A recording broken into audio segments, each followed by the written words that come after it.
Merhaba arkadaşlar, simetri ile çizimlere devam ediyoruz. Hemen circle çizerek başlayalım. Yarıçapı 20,9 olan circle çiziyorum. Ve yine iki tane daha circle çizeceğim. Ama aynı eksende olmayacak. Biraz altına çiziyorum.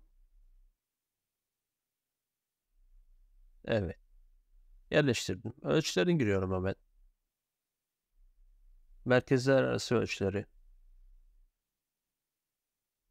Ve ilkine göre referansı alıyorum ve ölçüyü giriyorum. Evet. Bunun da aynı şekilde ölçüsünü gireceğim. Ve aradaki mesafeyi de 3,1 olarak işaretledim. Evet arkadaşlar. Şimdi çizgilerle birlikte birleştiriyorum.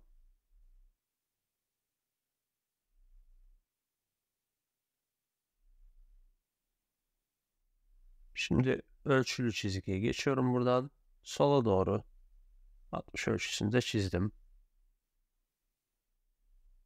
Ve sağdaki circle'dan da aynı şekilde sola doğru 110 uzunluğunda bir çizgi çektim. Daha sonra bazı kısımları trimleyeceğim. Özellikle içte kalan kısımları. Evet. Şimdi kat hale getirebiliriz. Okeyledim. Ve önceki videoda hatırlayacaksınız. Pipe komutunu kullanmıştık. Aynı komutu kullanacağız yine. Burada çapını giriyorum 6. Evet arkadaşlar. Gördüğünüz gibi bir ataç oldu. Okeyliyorum. Evet. Çizimimizi bitirdik arkadaşlar. Umarım faydalı olmuştur.